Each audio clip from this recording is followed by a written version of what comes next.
What if the restaurant you have trusted for decades has been quietly changing everything about itself and hoping you never noticed?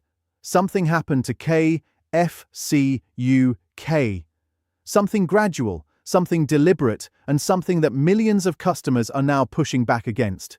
This is not just a story about chicken getting smaller or prices going up. It goes deeper than that, all the way back to the man who invented the recipe, who spent his final years telling anyone who would listen that the company had already ruined it. And it goes forward to right now, where the entire franchise model is cracking under its own weight. Before we get into all of it, if you care about knowing the truth behind the brands you spend your money on, hit the like button right now, subscribe to this channel, and send this video to someone who still orders from KFC without thinking twice. They deserve to know what you are about to find out.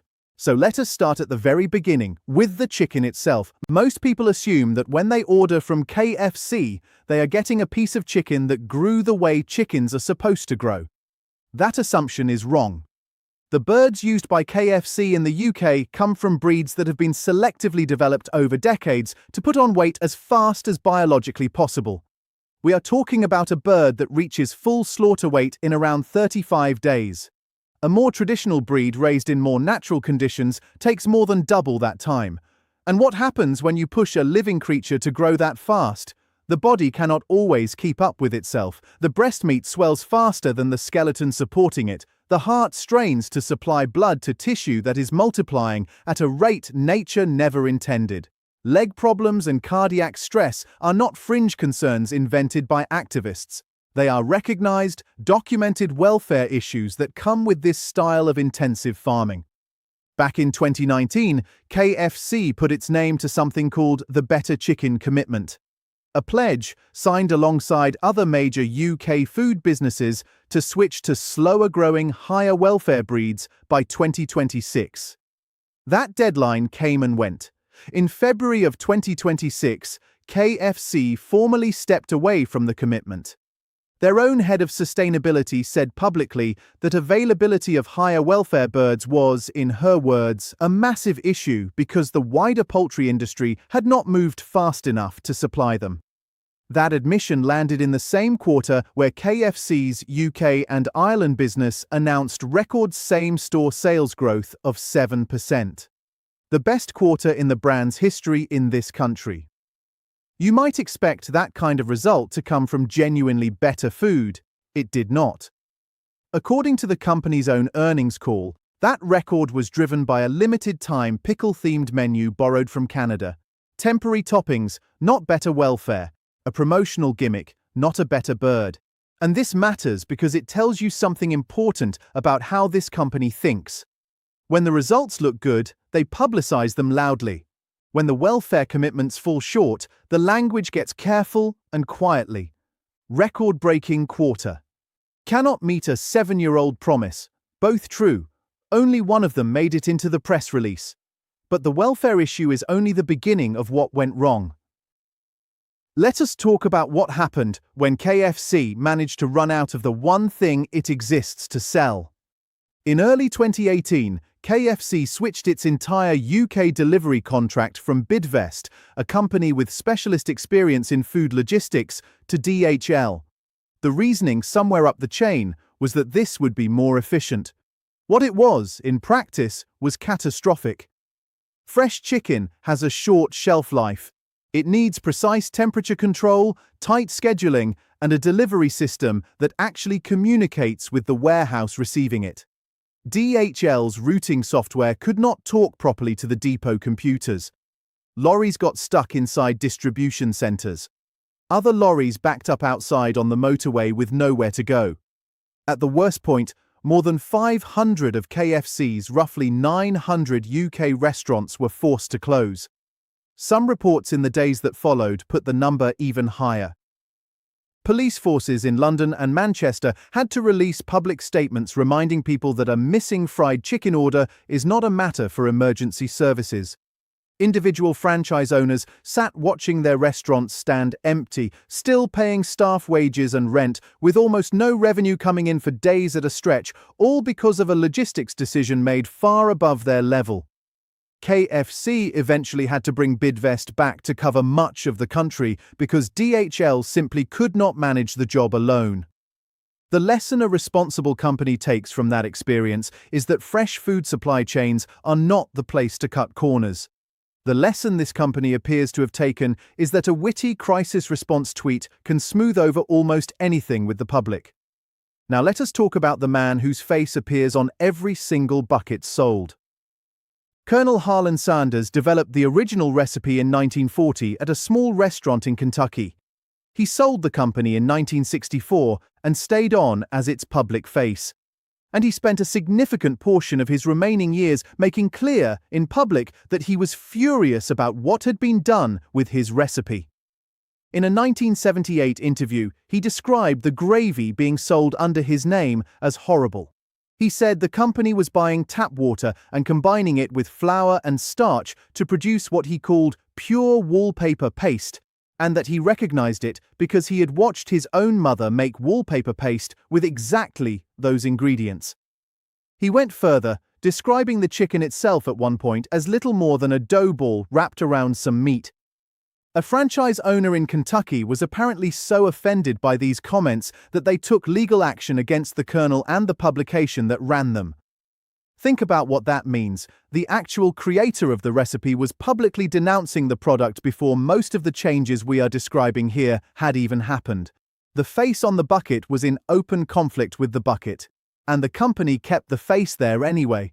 Pause for a moment here, because if what you have heard so far has surprised you, and if you have a parent, a grandparent, a friend who still thinks KFC is more or less what it always was, do something useful with the next 10 seconds. Share this video with them, not because it is entertaining, but because they deserve to know.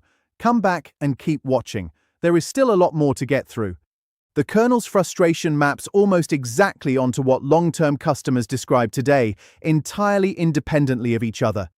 People who ate KFC in the 1970s and 1980s talk about a product that was genuinely different, more flavor, better texture, something that felt like real food.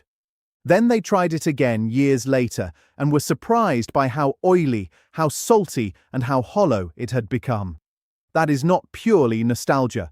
The Trustpilot rating for KFC UK currently sits at around 2.5 stars out of 5, with the same specific complaints appearing again and again across thousands of independent reviews. There is a popular belief among long-term customers that the taste changed because KFC switched from cooking in animal fat to vegetable oil. That specific switch is extremely well documented for another major UK chain's chips. For KFC's chicken specifically, the evidence is less clear-cut, and it is possible that story has simply attached itself to KFC over time. What is clear is that the frying fats and the wider recipe have changed more than once since 1940, and that the company has at various points reformulated ingredients without making any public announcement about it. That practice is common across the entire food industry. It does not make it less significant when you are paying a premium for something you believe to be the original. And speaking of what you are actually paying for, let us look at what is inside the chicken before it even reaches the fryer. According to KFC's own published UK ingredient and allergen information, the chicken is marinated in a brine containing salt, sodium phosphate, and monosodium glutamate before breading. Sodium phosphate's function in this context is straightforward. It increases how much water the meat retains. It is a legal and widely used additive across the food industry. There is nothing covert about it. But it does mean that a portion of what you are paying for by weight is water that has been chemically encouraged to stay locked inside the meat rather than additional chicken. An MSG, despite having spent decades with an undeserved negative reputation, is precisely engineered to trigger a strong savory response in the brain. Much of what makes KFC taste like KFC is industrial flavor science, not a handwritten list of herbs in a vault somewhere in the American South. The salt figures are worth looking at directly. A single piece of original recipe chicken contains approximately 2.3 grams of salt. The NHS recommends adults consume no more than 6 grams of salt in an entire day. That means one piece of chicken alone accounts for more than a third of your full daily recommended intake. Add fries and a soft drink, and it is entirely possible to exceed your daily limit in a single lunchtime sitting without ordering anything that looks excessive on the menu. While all of this was happening inside the food itself, the marketing department managed to do significant damage completely independently of the kitchen.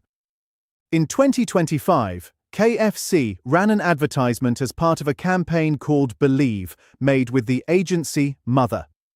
The advert depicted a man being symbolically submerged in what appeared to be a pool of gravy before being transformed into a chicken product, in a sequence that a large number of viewers read immediately as a parody of Christian baptism.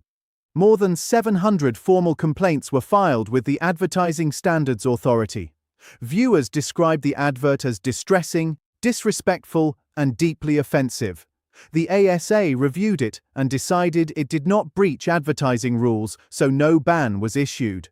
But the absence of a formal ban does not undo the alienation. The people most likely to find that imagery genuinely offensive are the same long-term customers, typically older, more traditionally minded, who have been the backbone of the brand's UK customer base for decades. A meaningful number of them said publicly and specifically that the advert alone was enough to end their relationship with the brand permanently. Not the price, not the quality, the advert. That is a remarkable thing to accomplish. Most of what is on this list involves quality slipping somewhere deep in the supply chain, in ways customers may not consciously identify. This was different. The company spent real money on a deliberate creative decision, put it in front of its own most loyal customers, and lost a portion of them in under 2 minutes of screen time.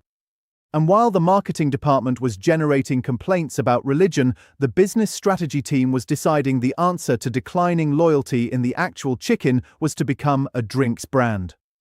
Backed by a joint investment of £38 million from KFC and its UK franchise partners, the company piloted something called Quench by KFC across 38 Manchester restaurants through 2025. It is now rolling out nationally in 2026, making Britain the first KFC market in the world to get the full concept. 11 made-to-order drinks across boba-style refreshers, fruit shakes, sparkling lemonades, and iced coffees.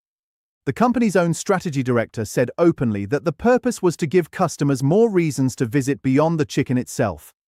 Read that slowly.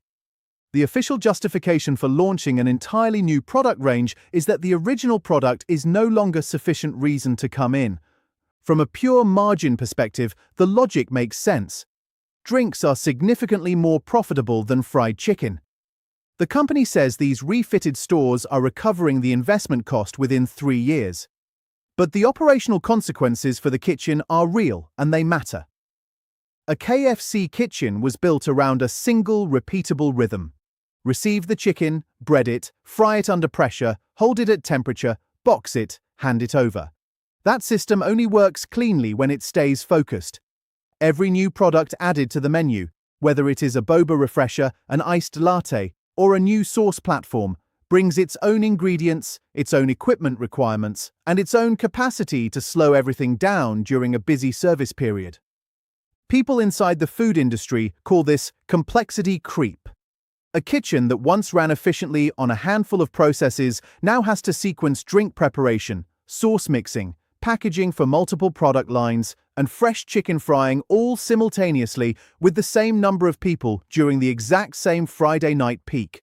The thing that suffers when a kitchen is stretched beyond its designed capacity is the thing the kitchen was built to produce. And customers feel that.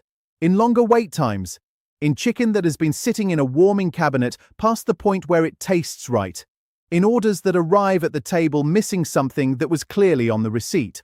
The holding cabinet issue is worth understanding clearly.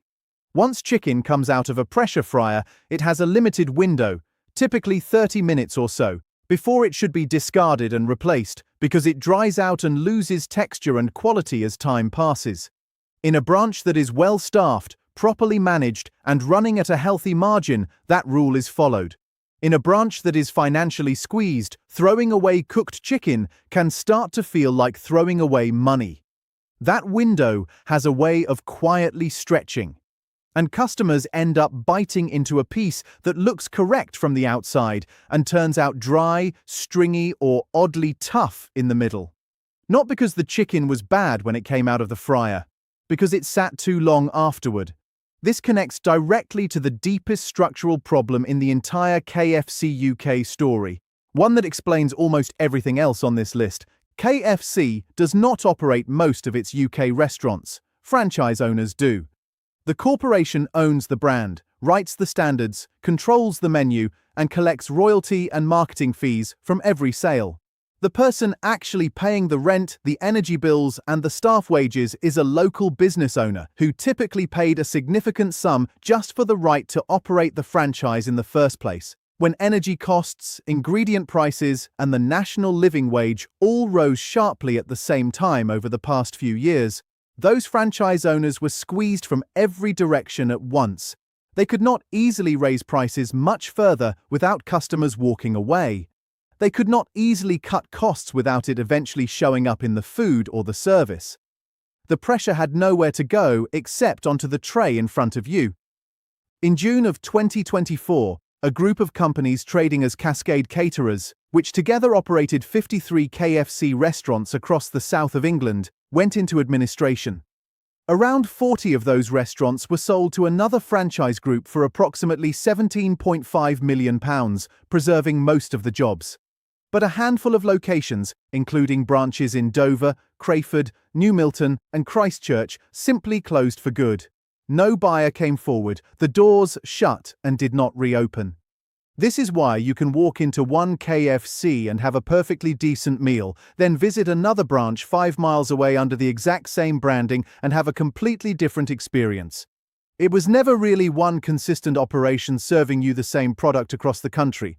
It has always been hundreds of separate small businesses, each carrying the same logo and the same menu, but operating under wildly different financial conditions, staffing levels, and local management quality. And you, the customer standing at the counter, have no way of knowing which version you are about to experience until you are already inside. The Bargain Bucket, a name that still appears on the menu, originally launched in the 1980s as a genuinely affordable family meal. That same bucket now costs between £17 and 99 pence and £22 and 99 pence depending on size and where you buy it. That is an increase that substantially outpaces general food price inflation over the same period. And across thousands of reviews and conversations, the complaint that keeps reappearing is always the same combination. The pieces are smaller, the price is higher, and something about the taste has changed in a way that is hard to name precisely, but is impossible to ignore once you have noticed it. The Colonel noticed it in 1978. Customers are noticing it now. And they are not being quiet about it anymore. Here is what this all comes down to. KFC UK is not one single thing that has failed in one single way. It is a collection of pressures on the supply chain, on the franchise model, on the kitchen, on the food itself, that have been building for years while the public face of the brand kept showing the same smiling Colonel, the same red bucket, and the same language about 11 secret herbs. The reality behind that bucket is more complicated, more pressured, and more precarious than most customers ever realized. The people walking away right now are not being dramatic. They are applying the same logic any reasonable person applies when a product they have paid for, trusted, and recommended to others stops being what it claimed to be. They are voting with their feet. And when millions of people do that at the same time, companies do eventually have to listen. The ones who act first are always the ones who knew what was actually happening. Now you do.